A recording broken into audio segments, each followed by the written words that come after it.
You're listening to Jesus Christ, That's Funny. I'm Ethan Moore. And I'm Pastor Dwayne Black. That's right. Pastor Dwayne Black making fun of me for liking country music right before the podcast started. You just don't see, you're kind of urban-y looking kind of guy, and all of a sudden you kind of got this city, but then you got this country thing coming up, it's like, what is that? Well, my mom is Southern, as you know. I do know that, yeah. But I like country music because I just discovered it probably about 10 years ago. Right. And I really only like the outlaw stuff. So like Merle Haggard, Billy Joe Shaver, who we were just listening to, David Allen Coe, some of his stuff is great. Willie Nelson, Chris Christopherson, Johnny Cash. That's great stuff. Tammy Wynette. Oh my God, fantastic. They're outlaws because. Well, it's really what they sing about. It's just kind of like raw. They don't really like. It's just about like real life. There's a great David Allen Coe song called "Desperate Man," and I love that song. It's one of my favorite songs ever. And he's basically the first couple lines are, "Give me all your money," the thief said with a grin. The gun had started shaking in his trembling hand. "I don't want to hurt no one, but you gotta understand. You don't know the kind of shape I'm in." And then it goes through. That's like a really early rap song. Well, it rhymes, He doesn't. He sings it. I told you the words. It's gotta. Without try it. Just try to rap it one time. I'm not gonna rap it into the microphone right now, but give me a beat. No, just kidding. That's right. But no, and so that's the first verse, and right. It goes through each verse. The second verse is about his woman leaving him, and it's you don't know the kind of shape I'm in, and then it says, "Whoa, I'm a desperate man," and it's each time talks about how desperate he is, and then the third verse he's reaching out and he says like Jesus forgive me, and so it's about religion and that reach for the divine, and then the fourth verse he's talking about every night he sings on stage and he hopes people understands. He's just doesn't want to hurt anyone, trying to make a stand.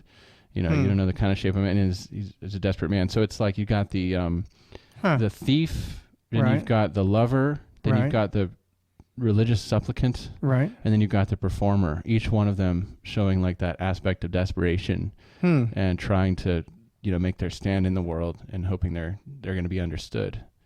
And they don't know. You don't know the answer. They're hoping, but there's no resolution to that. If you could, and that's beautiful to me. That's like I identify beautiful with all four aspects of it. What about the woman? The woman is it says how does that part go? He says, is he talking about his girlfriend or his wife? Yeah, I think it's his. He says, "Just honey, don't leave me." Honey, don't leave me. Yeah, okay. That's basically what he says. So it's a relationship. Okay. Yeah, and it's like I get the one in terms of the outlaw, which is the first one, the thief. But the thief is desperate. Right. It's a desperado, right? He's not like we think of a thief as being someone who's kind of cold and hard, right? And someone who maybe a gangster, someone who's out there, macho kind of a thing. Right. But he's showing that's a desperate position to be in. Have you ever been in that position? I've never really been in that position. Yeah. I got into some crazy situations when I was on drugs. Yeah. I've had guns pointed at me and things like that. That's serious stuff. Yeah. Yeah. But that was someone stealing from me, from someone who was nearby me, really, not you and me. But I've had scary stuff happen. And so I've did crimes, although most of all my crimes really were related to things like definitely 7 years ago and more, right? Many years ago, many years ago, and they were all related to things like stuff, having drugs on me and things like that. Like those are the kind of, so that's a crime, technically possession, although I don't think it should be a crime. That's you know what I mean, like but I never pointed a knife or a gun at someone and said you need to give me your money or anything like that. But not physically, but or even psychologically. Yeah. I never conned anyone. Yeah. I didn't do anything like that, but I did other things in my addiction that were, I'm unhappy with. Really? Yeah, of course. Do you want to talk about those? Not really. No. No, I don't care. The main thing I did in my addiction was I wasn't present in relationships. That's a big deal. That is, That's relationships with my friends and family, and because like that's the thing. So in the last episode we were talking about faith. Yeah, right. And how and I started talking about how life can be meaningless, and I think what ultimately, and I said, and we never resolved this, but I said, when you it's easy to look at life and say, well, it's so bleak and meaningless. Like the only thing I can do is maximize my pleasure. Right. I may as well become a hedonist. And I thought that for a long time. The way I look at it now is I think that the only thing that's really and truly real in life is relationships. So my relationships with you, with other people around me, our relationships with one another are the only thing to me that actually has authentic content, that might be considered it's the realest thing there is. And so because of that, when you're not present in your relationships, in some way it's the greatest tragedy, the greatest sin, the greatest crime you can commit. Yeah.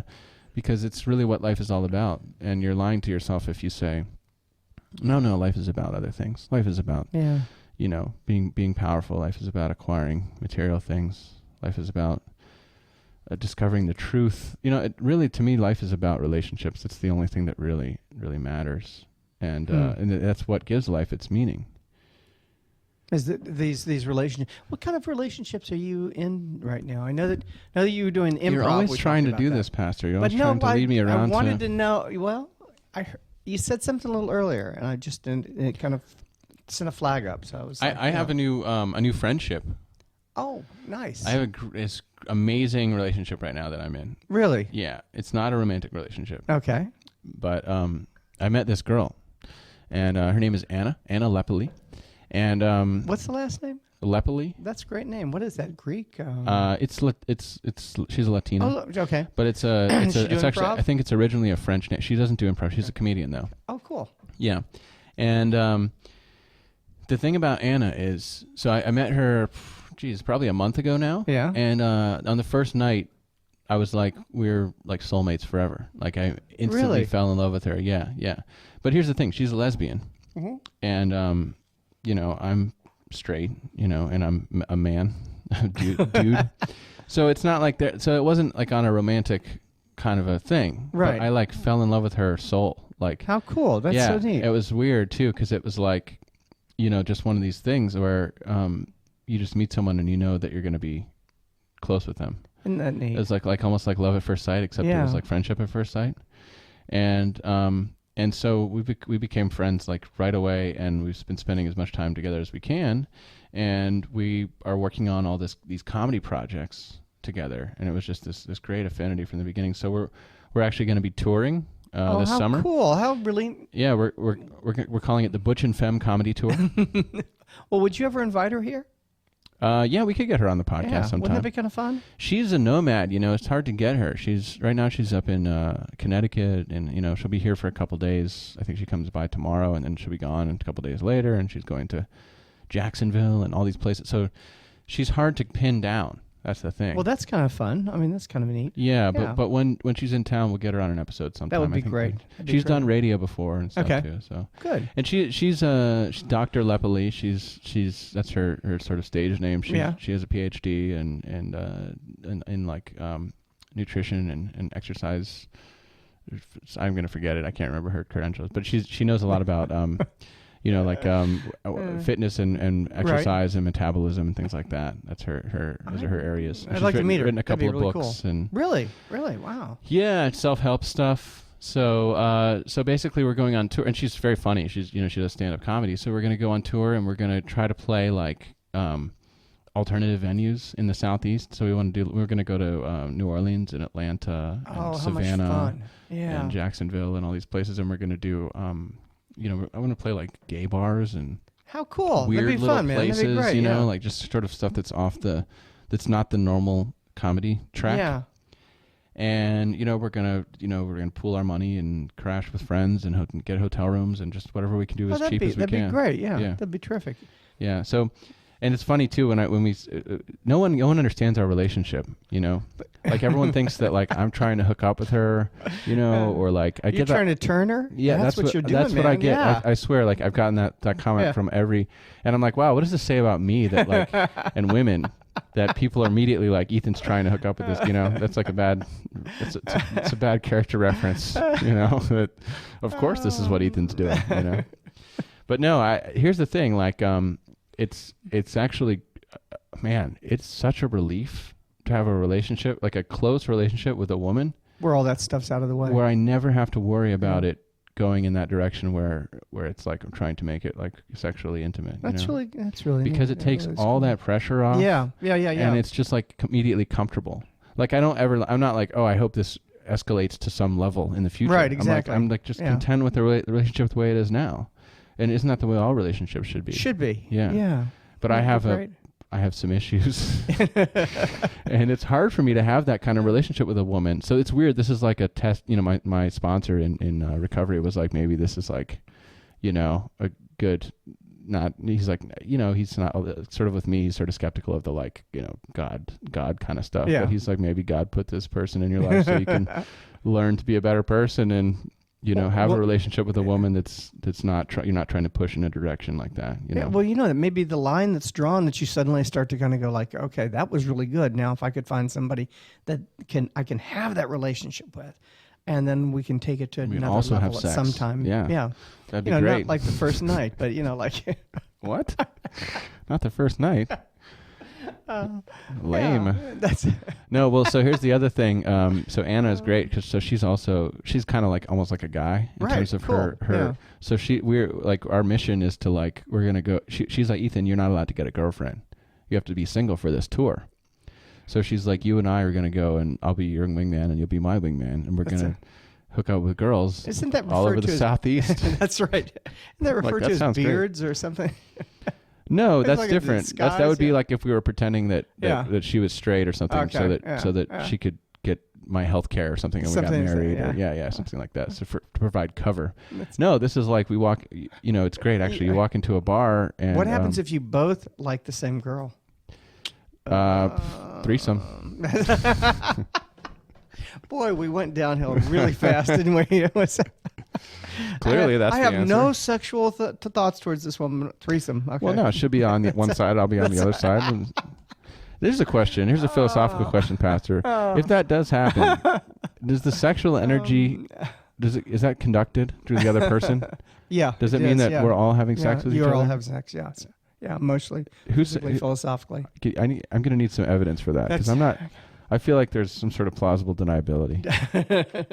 Like I didn't think that we were doing anything. Dr. William Beener wrote a long book about that, about the other threesome partner is being conducted through. And what happens to that third person? That everyone's a third person. A conduit. Yeah. Interesting, huh? Is this a serious? Yeah, I'm serious.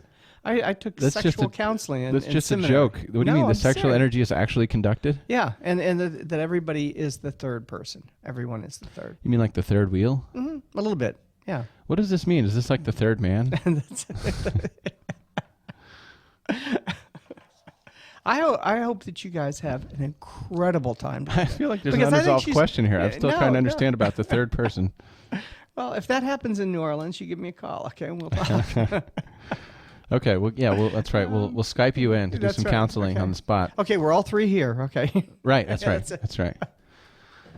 We all feel cheap. Will the sexual energy be conducted through Skype to you? No.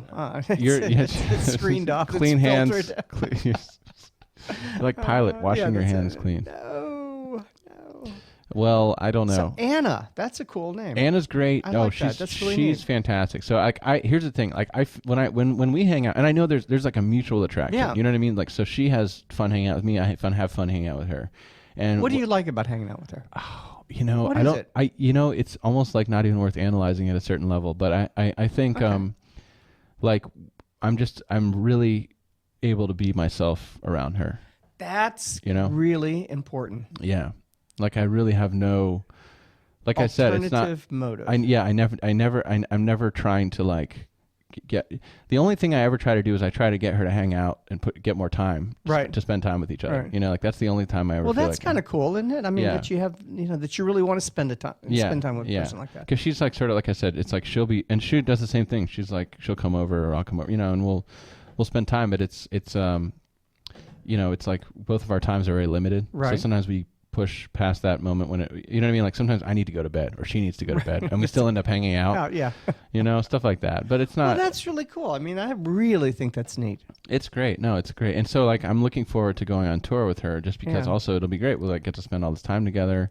And we're going to be working on some YouTube stuff and we've already got the domains Very for Butch and cool. Femme comedy.com. Okay. Nothing is on that site yet, but we're going to be posting stuff soon. I like that. That's By good. the way, she's Butch. Okay, and you're Femme? And I'm Femme. Yeah, that's right. I've never thought of you as being Femme. I have highlights in my hair. A lot of I get more gay guys hit on me than straight women. Well, I see that. I could see that. I kind of have a feminine vibe, and I'm sensitive, all those things. And then, and she it can like bench press. She's works out like weight training every day. Describe what she looks like to me. She looks feminine, but she has some muscles. Okay. She's strong. Very strong, but she's 6'2". What? No, she's not super tall. She's shorter than me. Okay, so 5'9", 5'8". I don't know. 160 pounds. I don't know what weight. She's in very good shape. Right. She's Latina, a little shorter than me. Right. But good amount shorter than me. 6 inches shorter than me or something. Yeah, 5'6" or something. Yeah. Yeah, but she's got abs. Right. Like she could be like almost like a fitness model. She's she's very athletic. Boy, I just dream of that someday. Having abs. Right. She could probably make a program for you. Right. Yeah, she probably could. Yeah. Right here and now. She knows how to do that stuff. Yeah. Well, we'll get her on the podcast, and she'll. That's it. She'll get you in good shape. Yeah. That's right. She has a book called "Stop It," which is a bunch of. It's basically I can't remember the number of habits. It's 12 habits or something that, slow down your libido and make you tired or something like that. So she's got to make you fat and slow down your libido and make you tired. I'm butchering the name of her book, but it's called "Stop It," and then there's a subtitle, and it's about how to stay fit, how to do the balance in terms of nutrition and the amount of cardio and weight training and that kind of stuff you need to do, and how to increase your libido and things like that with working out properly. So she's trying to help people. That sounds really cool. Stop it. Okay, I will look that up. Yeah, Anna Lepeley, and that's Lepley. Wait, Lepeley. Ley. Yeah, Anna Lepeley. And she's phenomenal. So I can't wait to tour with her. Very funny too. She's worked with she's opened for Steve O. Right, I know Steve O. Yeah, the Jackass guy. Yep. And we're going to be using hopefully that and some of my credits in terms of like Sex on Kava and some of the other things. Some of the people I've been working with over the last few months. Hopefully to get booked at different places in the Southeast. How cool. So. Okay. Now, I have some friends up in Atlanta, and I have some friends in New Orleans. You want me to contact them, see what's going down? Absolutely. Atlanta, I've got a cousin, nephew actually, who does stand-up and does it all over the place. And I can call him and see if he can hook you up with some stuff. That'd be great. Yeah. Okay. We'll talk about it offline. Okay, cool. But yeah, so check out butchandfemmecomedy.com and we'll be posting tour dates up there soon. Terrific. Okay. And when will the YouTube stuff be out? Because I want to see that. It'll be a couple weeks, I think. Yeah. I'll let you know. But okay. that'll be coming up. Just check my social media too. That's you can follow me on Instagram, Snapchat, and Twitter at Ethan is not funny, and I'll post all that stuff right there. But you are funny. Okay. Yeah. So great new friendship in my life. As far as no girlfriend, but I told you I'm not allowed to have a girlfriend because we have to be single for the tour. Right. Well, she explained that. Yeah. So. And that's because she and you are going to go hit on every girl that comes into the place. If we can the thing is we got to do this tour on the cheap. So if we can get a lot of women to buy us breakfast or dinner or whatever meal, right? That will save on our. Have you ever played in a girls' bar? What's a girls' bar? Like a lesbian bar? Yeah. Yeah. I've never been to a lesbian bar. Really? No. You say that like, well, why haven't you? I mean, I don't understand why not. I don't even know. Are you even allowed to go in? Yeah, I went into one here in Wilton Manor because I knew the owner, and there aren't any lesbian bars anymore in Wilton Manor, according to Anna. There was when I There's a restaurant. There's a couple of places that are kind of. This was all girls bar, and it was great because I walked in and I said, can I see so and so? And they said, well, why? And I said, well, last night we had a great time and I just wanted to thank her for it. And they all laughed and they brought her out and she said, this is the new minister at the church I want to talk to you about. And it was good. It was broke the ice. Right. Yeah. You had jokes that she was straight. Yeah. Well, yeah. Okay, that's funny. Yeah. I get it. She likes women. I get it. Yeah. I understand. Well, it was really cool because they were very nice about when I first came into this church to promote that they felt that it was an open and inclusive church, and that I guess that I had a sense of humor, and that was good. And so they reached out to me too. That was really nice. Yep. I think one of the goals of Butch and Femme, as far as our comedy tour, I think we are trying to kind of change people's perceptions. Yeah. And trying to get people to just be more accepting of different modes of being, and because, so like I said, so I'm kind of effeminate, and yet I'm not gay, but people sort of think that, and I'm very like sort of gay friendly, Right. I hang out with gay guys and all that stuff, lesbians clearly. So I'm very like, cool with everyone hanging out. And that's sort of, I think there's sort of still, maybe not in like San Francisco, because there it doesn't seem to matter at all, but still here in the South, in the Southeast, there's a little bit of not a stigma exactly, but it's just not as common for there to be as much socializing between gay and straight people, I think. It is an odd thing because you still have, I believe you still have a lot of people drawing lines around here. And that's crazy. Segregated South, maybe something like that. Yeah, still, I don't know. It still is. I mean, I know churches that they're really not concerned. They're concerned that you look like them, talk like them, and have sex like them, and that's it. And you can join if you want after that. But if you're anything different, they really don't want you, which is so against the teachings of Jesus. It's like, have you guys ever read this book? It's crazy. It's crazy stuff. I thought that Jesus said that if you're gay, then you don't get into heaven. No, he didn't say anything like that at all. In fact, wait, let me see what Jesus said about being gay. Yep, that's it. What? Nothing? Nothing. What? Yeah, did he say about being judgmental? Oh, yes. Did he talk about not supporting or caring for those people that are in need? Absolutely. Well, I don't like this Jesus guy. He doesn't fit with the kind of Christianity I want to believe in. That's right. Well, you did come from the South, kind of. Yeah. Yeah, I came from, I grew up in Tampa Bay, which has more of a Southern feel than a little bit of a redneck feel. Most of the people like country music, That's right. A lot of Billy Joe Shaver fans up there in Tampa. Yeah. Yeah, but so we're still a little bit behind in some ways here because we want to use that as a way to judge. And another thing so I was talking about how I don't fit stereotypes of kind of a straight guy. Like what I mean? Like I kind of don't. People are like, "What, are you gay?" or what?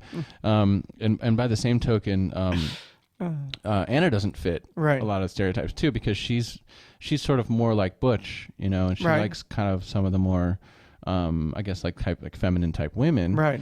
But she's looks very feminine herself too in a lot of ways, Right.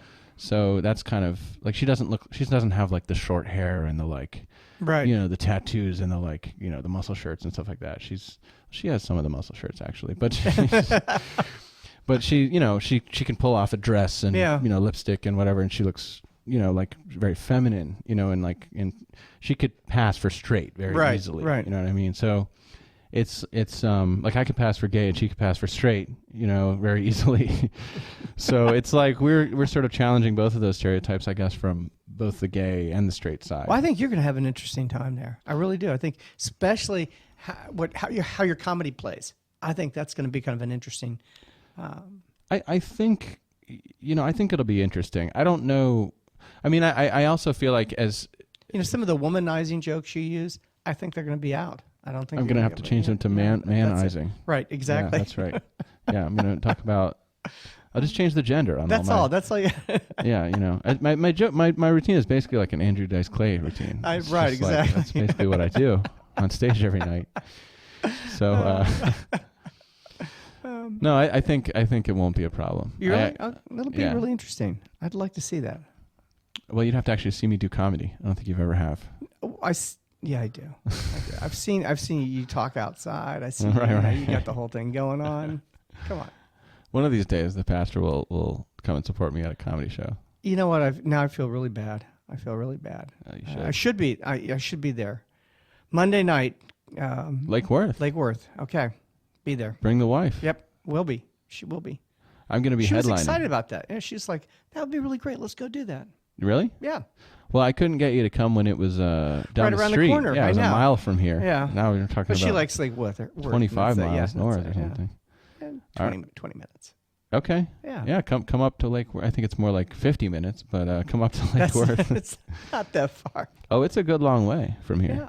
Well, I went up there a couple Sundays ago. Yeah. Yeah. I mean, it's a couple exits from West Palm Beach. Right. 6th Avenue. Yeah, that's right. Yeah, 6th or 10th. One of the other. 6th, I think. Yeah, it's up there pretty far north in Lake Worth, but it will be a good show. Havana Hideout, if you're listening, great, great new comedy show I'm producing with Eric Rosenblum every Monday night at Havana Hideout in beautiful downtown Lake Worth. 8 p.m. free comedy show every Monday. That's really cool, and I will be there. Are you outside? It's because outside. There's a stage right there. It's yeah, on the stage outside, so we could get rained out. That's the only potential problem. That's not bad. Yeah. I think it should be fine most of the time. That's a beautiful place down there. The stage is sheltered, so the audience will get rained out. We'll be up there telling jokes to no one. That'll tell people what happens. Do you guys do it like one-on-one, talking back and forth, or do you do it just yourself? Or like do we have like a routine, like the Smothers Brothers? No, or something? no. No, we No, I didn't know. Yeah. Okay, fine. We Okay. Basically, what we're doing is Eric will right now. Eric is hosting. Yeah. And then I headline. Right. And then we're going to switch it up. So in a few weeks, I'll be hosting every week, and then he'll be headlining. Okay. And then we're going to try some different things. So, but the main thing is we just want to get a great group of comics out every week. Right. And we've been so far successful in having some really solid talent. I would think once it gets started, people just want to get in on it and they enjoy it. Who doesn't want free comedy? Yeah. That's the thing. Well, it would be so great to have South Florida become a place that was like for comics and people knew that it was. It used to be there was just like one comedy place up and down here, and there were medium headliners coming in. Right. Yeah. It's growing. The comedy scene in South Florida is it's expanding. Just since I've started, I think it's gotten to be a lot bigger. There's you can go out and do comedy every night of the week and go out and see comedy every night of the week. And you can see big headliners and big acts. If you want to go to the Improv or the Comedy Inn down in Miami, you can see some amazing talent. If you want to see people that are just kind of getting started, you can go to open mics and you can see some of these other shows. And then if you want to see kind of people that are, at the level of sometimes being able to go to the Improv but they're not headlining, right? But they're maybe like featuring and they're hosting and they're working big comedy clubs. Then you can see like a show like the one we do in Lake Worth, where we pull in solid, working comics who are really strong, and they come out and they perform for you. So these guys are not doing like open mic stuff. Right. I mean, they'll still work on their craft, and they'll do open mics every week to just stay sharp.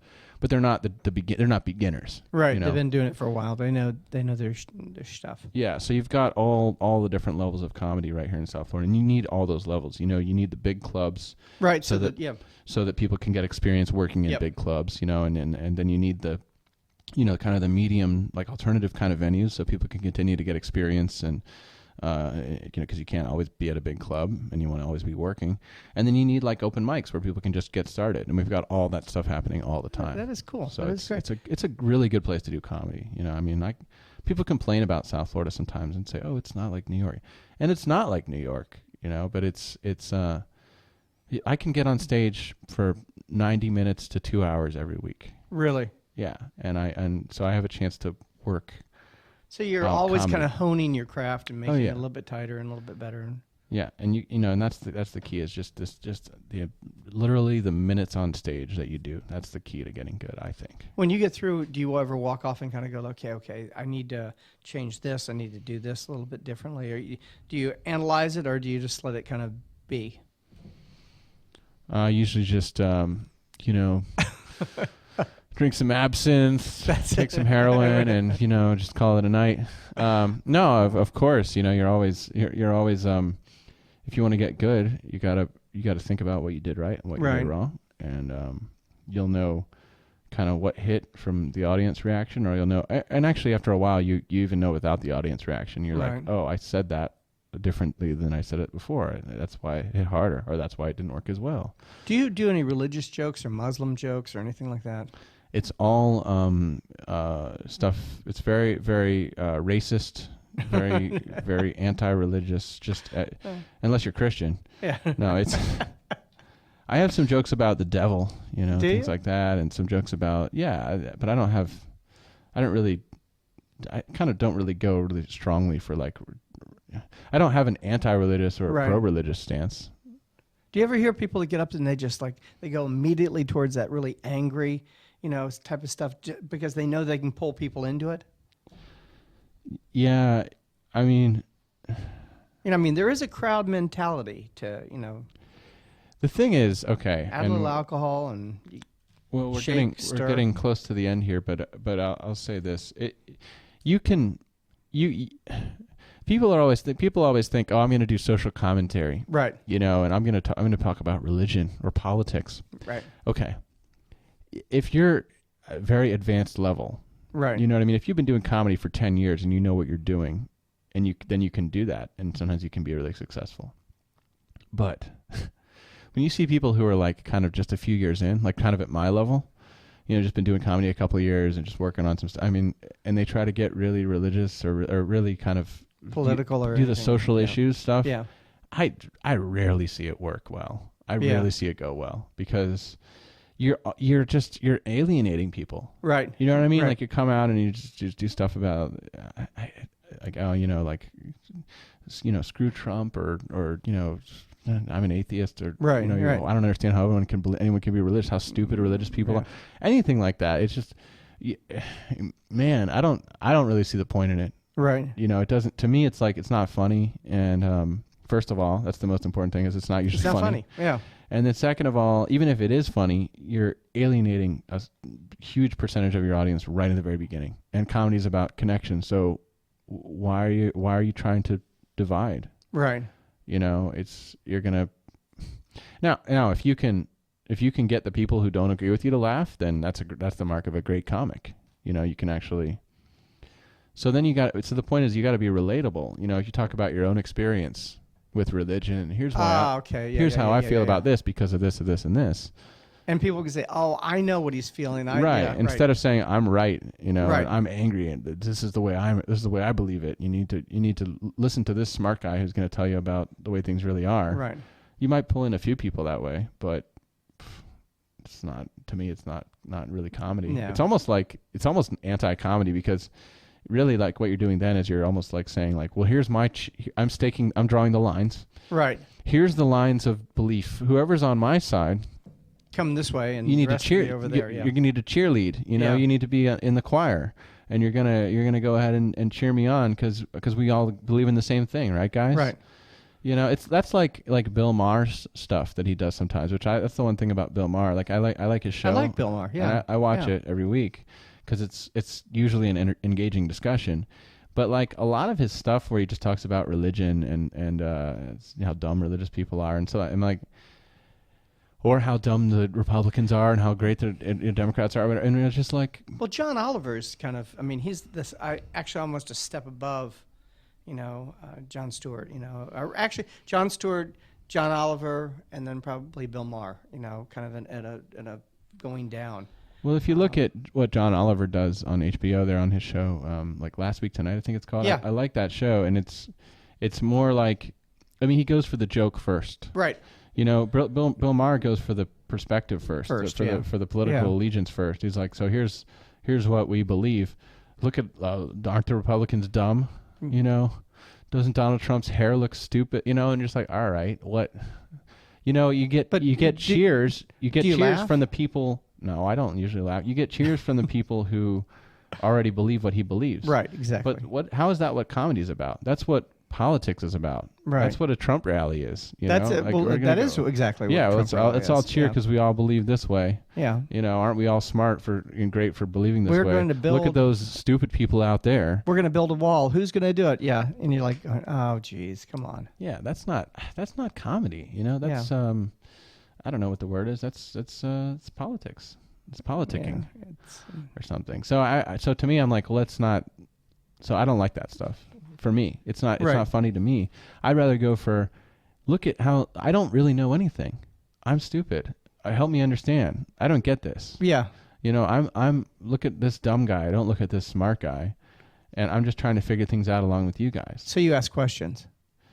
I don't always ask questions, but I try to share my own perspective and my own experience, but not as the right perspective, just as this is the way I look at it.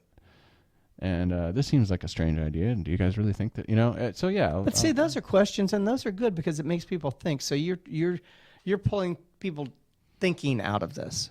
I mean, they're going to process some information, and they may think it's really funny. Oh, I never thought of it that way. That's great. I love it. Hopefully they laugh. Yeah. Hopefully they laugh. That's the main thing. Like, who cares about all this other stuff? Just make them laugh.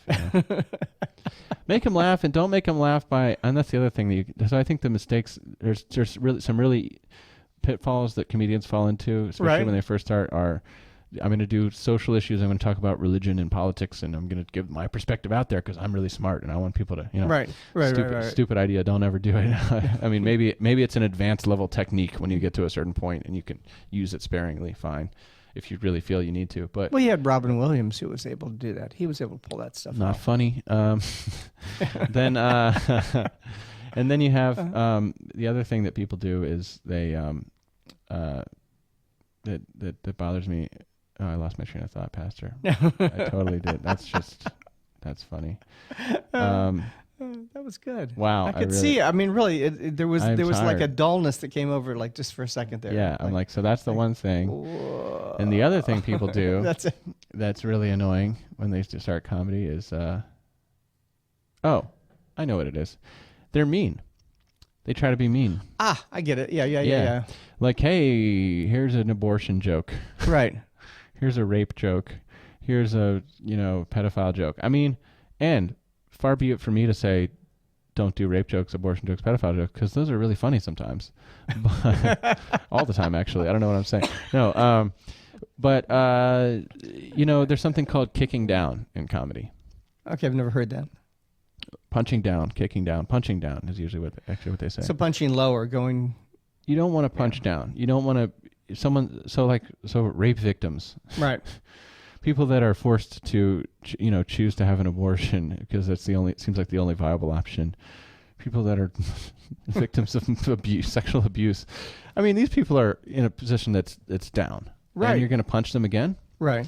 That's not nice. That's not good. It's not good. It's also not funny, really. I mean, it's funny in the way that, like, you see someone fall down down the stairs. It's kind of funny, but that laughter that's jerking out of you at that moment, I feel like is probably not coming from a good place. You laugh at people that fall down the stairs and injure themselves and hurt themselves and are in pain, maybe break an ankle, or you laugh at them? I'm just asking. It's a question. Yeah. I like to have a good time. That's right. Just like the rest guy. That guy, I like that. No, but there's temptation to laugh, and sometimes we do laugh at those things, and that's that kind of laughter. I'm not saying don't ever do it, but I'm just saying, man, like that's not really what you want to be putting out there as a comic. And so I'm going to speak Don't to Anna punch down. right now. I'm Don't- speaking to Anna. You should talk Anna, to her. are you sure you really want to go into her with this man? No, Okay, I'm I'm just saying, asking you a question. Pastor. Now that he said this, because you fall, you trip, he'll be laughing at you. I will be. Anna, I'll be laughing at you. Anna, are you sure you want to go? Okay. Anna laughs at me all the time, so that's why we get along so well. We just both laugh at each other constantly. Are you anyway. guys addicted to laughter? We are. We're like Isn't Desmond that Tutu. great? That's good. Yeah, Yes. Yeah. Desmond Tutu and the Dalai Lama. Yeah. Just giggling fools. That's it. I bet you tickle each other. We haven't, but You try it. next. yeah, sure. Anna, I'll tickle you. Sure. Yeah. But but punching down, man, don't do it. If you're a comic, it's not a good thing. So No, learn to punch up. Punch up. Knock down the person in the position of power. Look for hypocrisy. Knock that down. Right. Punch yourself. Right. Be self-deprecating. Those are all great moves. Do those things instead of that's really good. of looking for someone who's already been victimized, and then gathering everyone around and saying, look at this person. Look what a terrible state they're in. Isn't it funny? Just for the sake of being shocking, right, which is why people do that, by the way. They're like, oh, well, I can't get a laugh, so I'm going to get a groan. Right. And I did it too when I first started, because I didn't really understand how comedy worked. But I've evolved, I hope, beyond that. And that doesn't mean I'm not beyond a good Bill Cosby joke or something like that every once in a while. Because sometimes, you want to have a cheap laugh. But hopefully it's going towards some greater point. Right, Or it's right. some, Do you have a Bill Cosby joke? I have a couple of Bill Cosby Okay, jokes. Okay. But they're not like, but okay, a Bill Cosby joke, you might be making fun of Bill Cosby, but I'm making fun of more of like, the celebrity culture or like Right. some other aspect of society, and then I use that as a punchline or as an example or something Right. like that. You know what I mean? Right, It's not right. like really about Bill Cosby or about his victims or let's look down on them, or you know what I mean? But some people have jokes like that where, They do. Yeah. and that's not what you want to do. Or the idea that because they bring up things like just drugging somebody and that was funny and it was Hilarious. like, you're like, I'm not sure I get that one. Can I get a rim shot? Yeah, Hey. right. Oh man. Yeah. And so let me ask you a last question for you. Okay, we got to go. Okay, All right. So what have We you got ever to take been a heckled? station break. Have you ever been heckled? What? Of course. Yeah. What was it like? What did you do? What's the best thing to do? If you're telling me I'm going out on stage and you say you're going to get heckled, what do I do? Gotta respond? The worst heckle I ever got, it was probably about four months into comedy, something like very early, and I was at this venue. It was an open mic, and there's a lot of people. There's 150 people there or something, and I said a joke. I don't remember what the joke was, but I said a joke, and just one girl from the back just goes, "Not funny." And that I had nightmares. Man. I woke up the next day from a nightmare where I was echoing in my ears. It's really that is rough, especially when you first start, because you got no self-esteem in the first place, and then when someone knocks it down like that, it's so hard. And then I remember Because they could turn the whole crowd. I mean, yeah, of course. And then and you're nervous, too already, and then it's once they see that you're nervous, then you're shot. it's over. Yeah, it's over. And now, and you know what? But you know what? Here's one thing I feel good. I felt good about when that happened. Right. Was my immediate reaction was, I got to get better at this. The next day, I said, I'm going out again tonight, and I'm going to do it twice. You know what I mean? I'm going to figure out what I did wrong. I'm going to do better. And so that's still like something where I'm like that was almost like a sign to me. I'm like, okay, if that's my reaction, then I'm in the right place. Right. This is what I'm supposed to be doing. If my reaction was, I don't want to feel like that ever again, I'm not going to go on stage, or I was tempted to not go on stage, but I never was. I was always like, okay, this is part of the learning process, get past that. To answer your question more directly, if you were going to go on stage and someone heckles you, you got two choices. You can address them or you can ignore them, and both can work, and both can go horribly wrong. If you address it, then you better be able to deal with the consequences, because the thing is, so it's like, what's that old thing they say about when you're a lawyer, you don't ever want to ask a question in court that you don't already know the answer to, right? Yeah. It's kind of like that. Like if you know what the next how the conversation's going to go down once you respond to someone. So someone heckles you, they respond to one of your jokes, and they say, "Oh, I don't, that's stupid," or they just keep talking. Then if you can go after that person and beat them down, right, with your words and make everyone laugh at them, and you know how to do that, that's great. Yeah, and then you can get the whole crowd on your side, and you can turn it, and it can be great. But that's tough. That takes a lot of ability as a comic to be able to really feel where the crowd is, feel where that person is, kind of know what they might say next, go after them with what you're going to say, and then respond again if they keep talking, or shut them down completely. I mean, I'm not at that level where I can really know all those things. I usually will respond a little sometimes if you need to respond, if it seems like everyone can hear them and they kind of need to say something. Yeah, you have to say something, yeah. But the other thing you can do is you could just ignore it. You can just say, you just keep going, and a lot of times not everyone in the crowd can even hear that person. Right. So it's almost like it doesn't matter that much, and you just keep going. And I've seen professional comics just ignore hecklers very often. That's probably the most common thing you see. But if someone keeps going, if they just keep going on and on and on, you can. There was one. I'll tell you a story about a heckler before we go. One quick story about a heckler.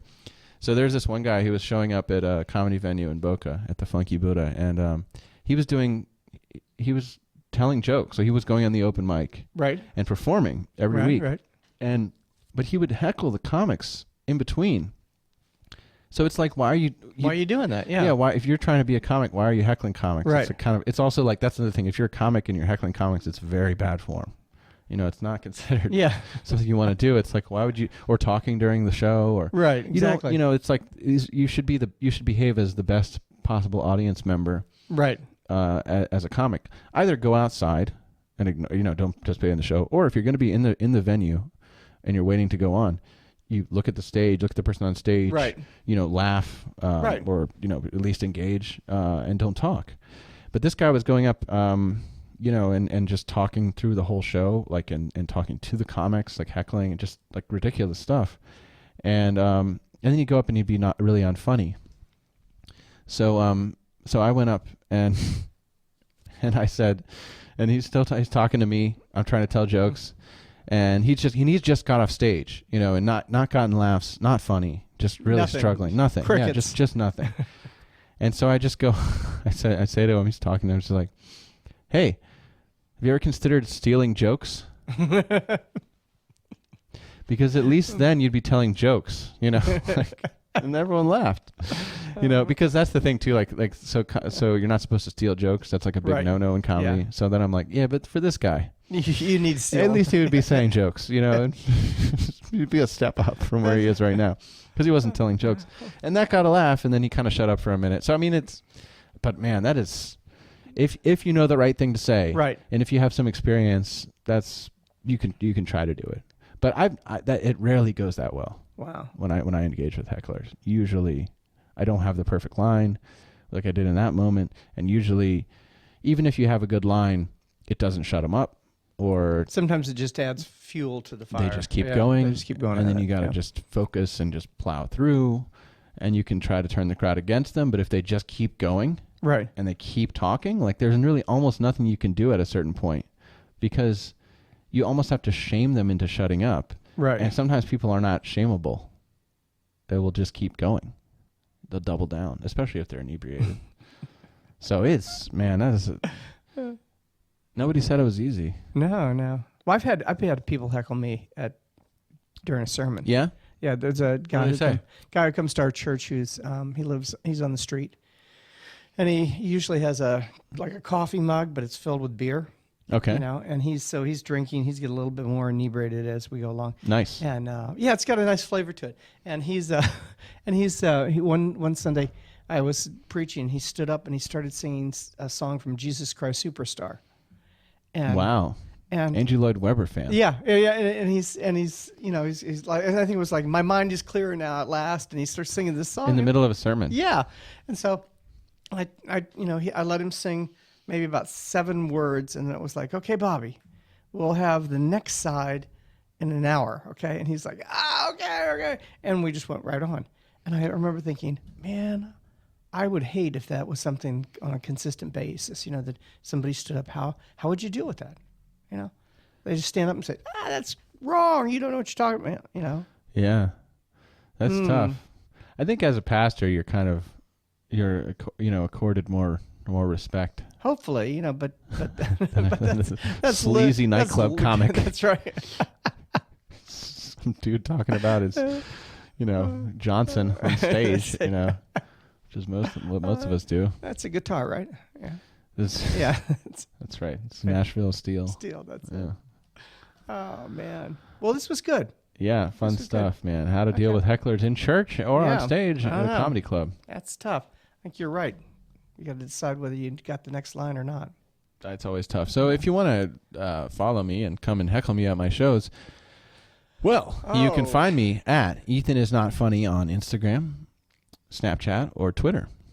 Also, check out my podcast, Sex on Kava, at sexonkava.com, or follow us on Instagram at sexonkava. And don't forget to subscribe on iTunes or your Android app or whatever you use to listen to a podcast. Yeah. Check out Sex on Kava. Give us a 5-star review if you can, too. Please, that would be really nice. And this podcast, too, by the way. If you're listening to Jesus Christ That's Funny, and if you enjoy it, we would love it if you'd go on iTunes and give us a 5-star review. That helps us out. Yeah. And, it can raise the profile. It makes us pop up in searches better and things like that. Yeah. So give us that due. It's free anyway. Yeah, that'd be it's the least you could do. Yep. That'd be great. What about how people can find the Sanctuary Church? If you want to get together with us on Sunday mornings at 10:30, we have a service. So we have a big band that plays. It's a lot of fun. Good service. And it's here at 1400 North Federal Highway in Fort Lauderdale. Or you can catch us on our website at sanctuarychurchftl.com. And they're doing auditions for Jesus Christ Superstar. That's right, exactly. Every Sunday during the pastor's sermon. Just stand up and belt out a few bars from Angela Lloyd Webber's. I think Bobby's got the Judas part down. Yeah, that's what he was doing. He was doing lines from Judas? Yeah. Wow. Okay. And free refills on that big cup of beer you bring into the sanctuary. Exactly. That's right. It's not water into wine, but it's second best. The Spirit is with us. The spirits, by that we mean whiskey. That's right. Are with us. So bring that big gulp cup down, and the pastor will fill it up. We'll take care of you. Good taking care of you. It'd be funny if you really did that's that. That's right. Free refills. Okay. All right. Well, thanks for listening. And my name is Ethan Moore. And mine is Pastor Dwayne.